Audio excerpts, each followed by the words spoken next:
shoppers came to a halt on Hunter Street as dense clouds of smoke billowed from the Chung Hin Cafe just after 2 o'clock. It's thought the fire started in cooking fat in the kitchen. The publican of an adjoining hotel, Joe Lang, called the fire brigade. Yes, I had the window for a minute, yes. I was pleased to see the fire brigade. The cafe was closed when the fire started. It's understood the manager attempted to fight the blaze on his own but was driven back by smoke. Firefighters took minutes to get to the scene of the fire.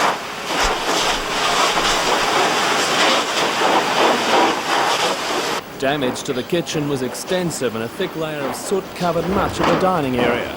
Fire Brigade District Officer Royce Atkinson says a quick response made all the difference. It was quite a good job. In fact, the appliances were already on the roll to a call in another area, and one could therefore be redispatched to this en route. So response was within 2 minutes. Well, I take it that with other buildings on either side, there was quite a potential here for a real problem. Firefighters are still checking the buildings on either side for fire travel between buildings, yes. Okay, thanks very much. That's great. Thanks.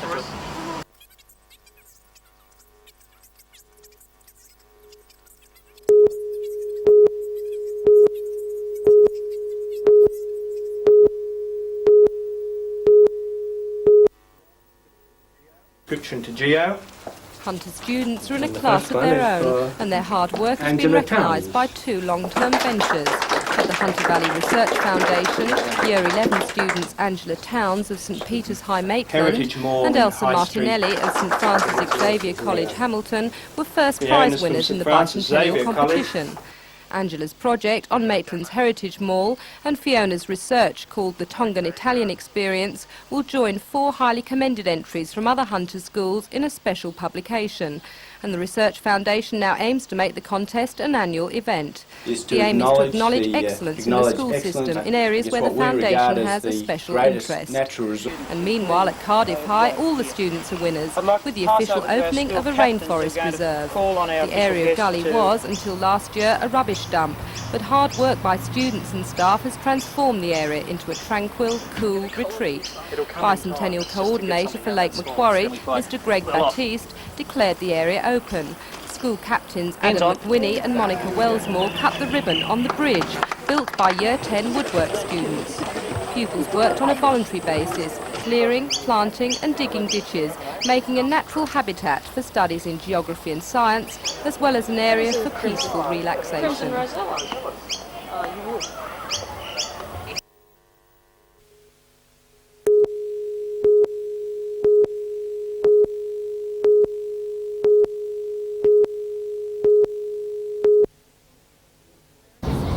Wearing a black stocking and armed with a sawn-off .22 caliber rifle, the gunman burst into the small store in Hassel Street just before 5:30 this afternoon. Behind the counter at the time was Will Smart. What happened? He just came in the door and I was here with my 2 customers and he poked the gun at me. He said, you know, this hold up, and he had a black stocking, and I thought, oh, this is just, you know, the kids mucking around, we know all the locals, you know, and I just got the gun and pushed it away. And he said, I'm not, use bad language, and he said, I'm not fooling. That, you know, and I could see then he wasn't fooling, so I just opened the till, and then he said, I know you've got more underneath, so he was sort of dragging. The bandit timed his move well. The store's assistant had left earlier than normal, meaning today was one of the rare occasions Mrs. Smart was in the store alone before her husband arrived at the normal time of 5:30. With the money, thought at this stage to be a moderate sum in his possession, the gunman fled from the store and through the grounds of a block of flats across the road. From there, he ran out onto a nearby street where he encountered 13-year-old Kevin Spooner. All right, Kevin, do you want to tell me what you were doing and what you saw? Well, I was coming home from work with this girl, and I was over near the flats, and we went inside, and I saw this man running, trying to put a gun down his jeans, and I was too scared to go out and watch. So I just went inside, that's it.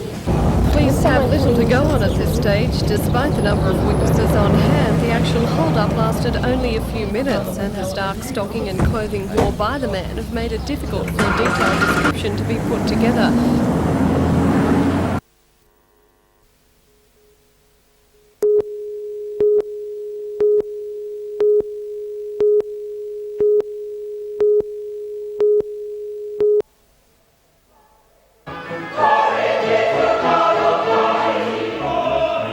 last night's rehearsal is anything to go by, then this year's finale promises to be popular with the area's concert goers. Under the direction of Peter Brock, the University Choir and Orchestra performs Bach's Christmas Overture. 4 Australian soloists appear with the choir, including Newcastle soprano Jennifer Barnes and mezzo-soprano Roxanne Hislop. Well known to Newcastle concert followers for his performance in La Boheme is Anson Austin. He sings tenor in the Christmas concert, while Grant Dickerson sings bass. The choir will perform the Christmas oratorio, beginning with Christians Be Joyful on Saturday night at 8 o'clock.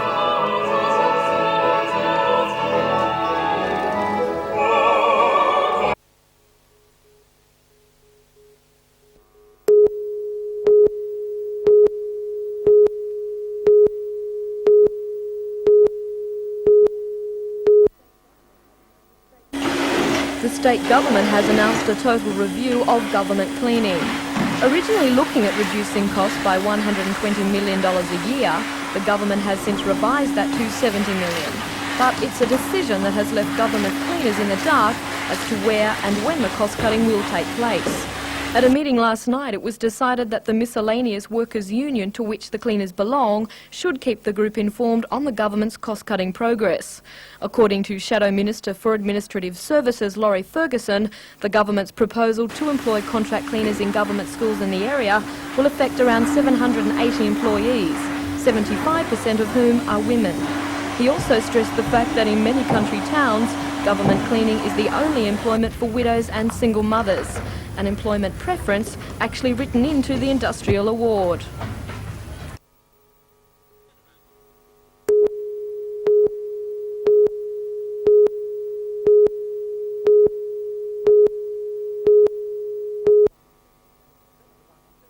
Senator Button said the government's decided that after then no bounties will be paid on the production of steel. Tariff protection will continue at low to moderate levels with a maximum of 10% by July 1992.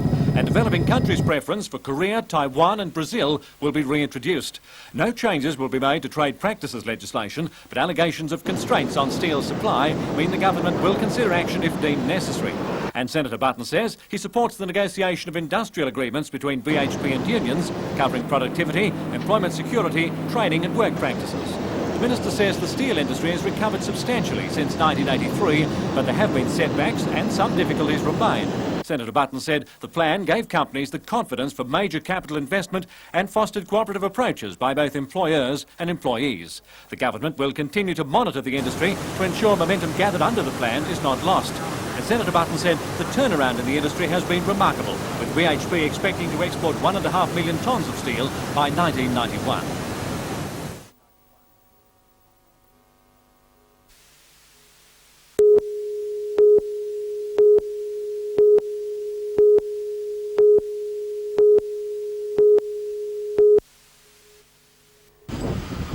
PJB manager Phil Berryman was on hand to explain and demonstrate his Mine Coach, an 11-seat fully approved diesel-powered carriage, with the innovation being it can be driven from either end. It's taken 12 months and $250,000 to develop this prototype, which will eventually be put into service at the Grentley Colliery at Wall's End.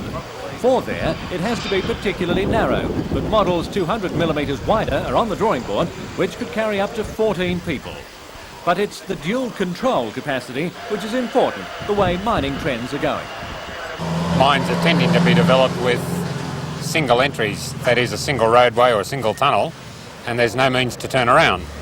So this machine was developed to carry people into that circumstance, where they can drive in, unload their passengers, hop out, hop in the other end and drive straight out again.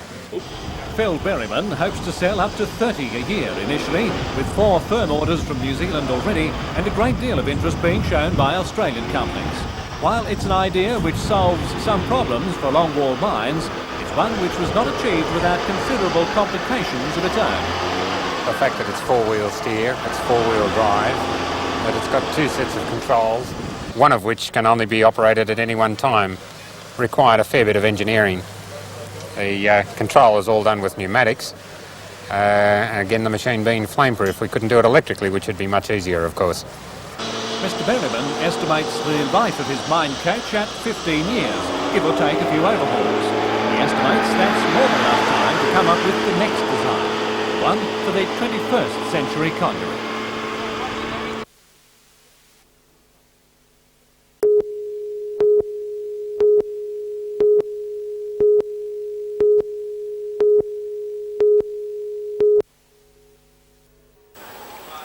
Tyrrell's problems began when sorbitol was discovered in some of its wine during routine tests in Adelaide. As a result, the Australian Wine and Brandy Corporation suspended Tyrrell's export licence. Tyrrell's claimed it had made an innocent mistake and was unaware the use of sorbitol was not permitted in wine production. Today, announcing the return of their export licence, the winemakers said they can immediately resume exporting approved wines. Tyrrell's licence has been reinstated on the condition all wines it submits for export approval comply with all standards and requirements for both the domestic and export markets. Despite earlier concerns about the effect the issue would have on Australia's wine export industry, Tyrrell's believes there will be no long-term damage to export sales of Australian wine. Tyrrell's claims the public suspension of its licence has cost it the most severe penalty yet imposed on any Australian wine company, both financially and through the pressure placed on staff and family members.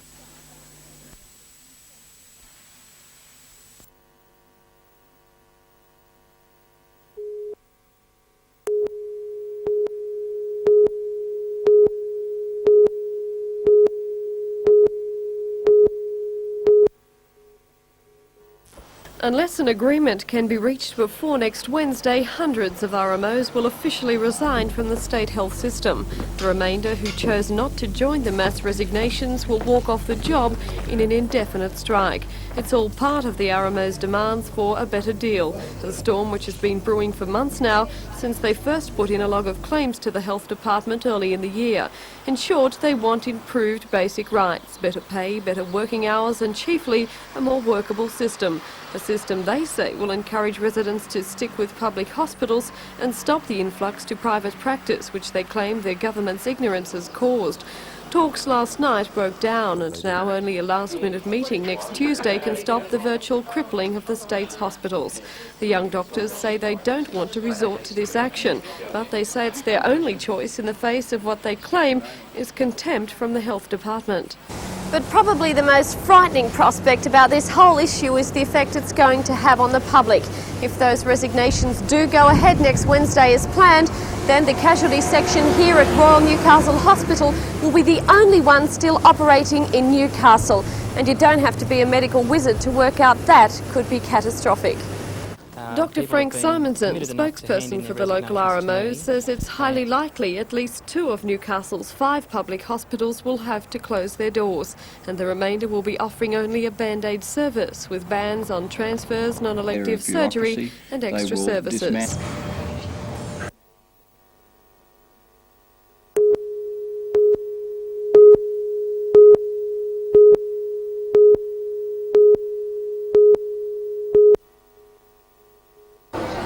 The ethnic food kit features menus selected from 7 groups: Australian, Italian, Macedonian, Vietnamese, Polish, Greek and Chinese. Representatives of those communities attended today's launch by Family and Community Services Minister Virginia Chadwick. Afterwards, samples were available for tasting. According to all reports, the result was good. It's taken more than 2 years to develop the kit, designed to increase the range of meals offered by hospitals, nursing homes, day centres and Meals on Wheels. Our idea in developing the kit was to find some recipes that would actually cater to a wide range of ethnic groups. So to do that, we had to find meals and cook them and have them rated by people from a range of different ethnic communities. And that way we could find out which meals are acceptable across quite a few different ethnic groups. Earlier in the day, the Minister opened the Hunter Regent Family Care Cottage at Waratah. In the Western Suburbs Hospital grounds, the cottage helps people deal with the problems and pressures of being a parent. Cottage staff include mothercraft nurses, a child support worker and a social worker.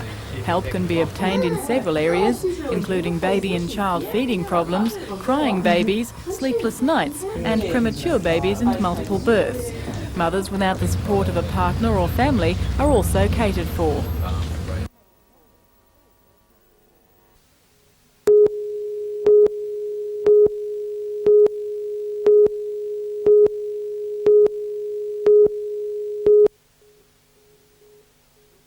Soviet President Gorbachev was in Armenia today meeting local officials to discuss relief and rescue efforts for earthquake victims.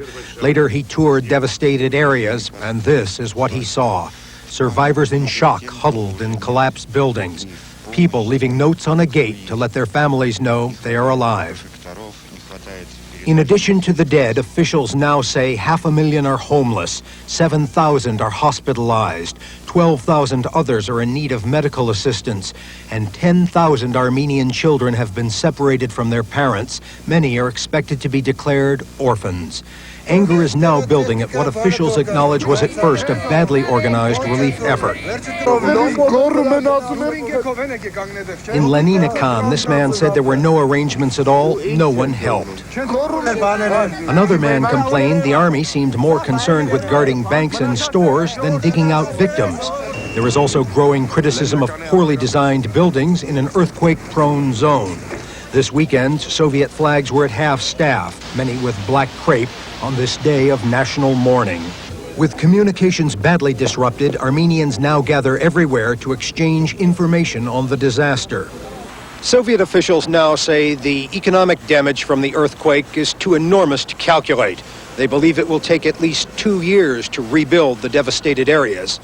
The human suffering may take much longer than that to heal.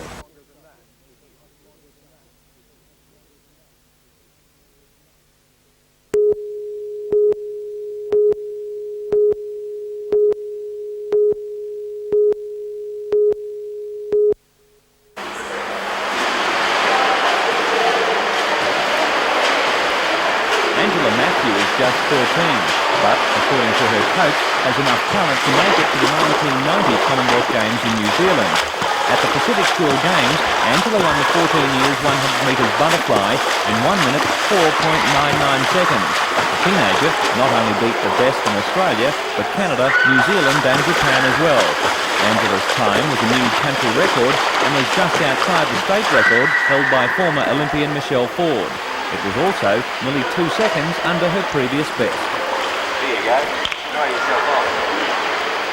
Angela, that time you did the other day in the 100 metres butterfly was, did you expect to go so well? No, I was hoping to improve my time by a little bit, but that was good to improve it by that much. Where do you go from now? Just training hard to get to the next titles, which are in January.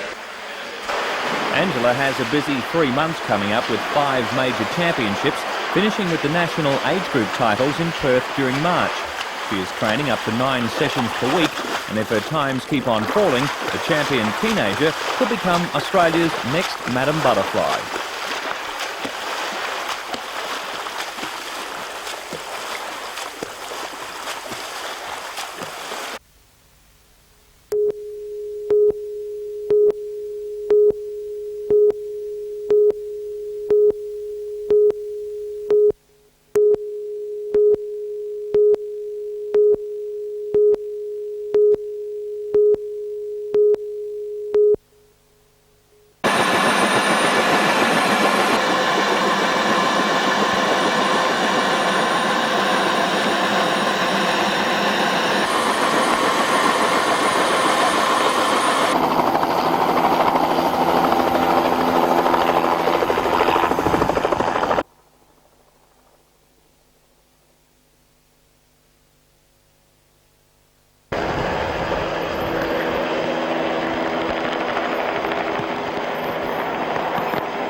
In a row. There's no doubt the Knights caused a drop in attendance to local club games, but now they're being blamed for the shortage of administrators at some of the clubs as well.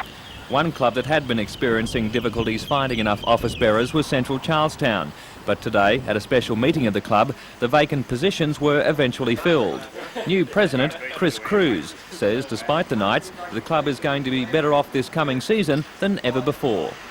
We're as financially strong as we've been the last few years. We've got stronger, in fact. Yeah. We're going into 89 with better sponsors and more money behind us. Also at today's meeting was Knights chairman Max Fox, who refused to take any of the blame for clubs not being able to find administrators. I think that sport always has problems getting good administrators because there's so much else to do in life rather than give your time, a lot of your time to a lot of hard work running a football club or a cricket club or whatever sort of sporting body.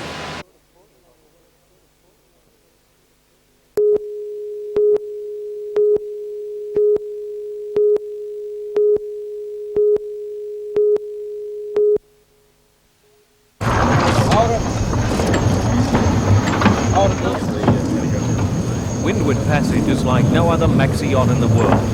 It's 80 foot or 24 metres long, but it's half the weight of other boats that size. Its designers claim it's the fastest maxi in the water, and its impressive race record so far vindicates their claims. The secret is the composite plastic construction material, which combines carbon fibre and Kevlar.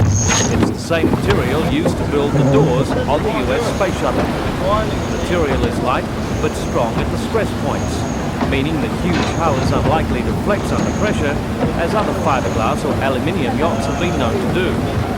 The rig too is unique to this boat, with the boom incredibly light, and supported by stays in much the same way as the mast.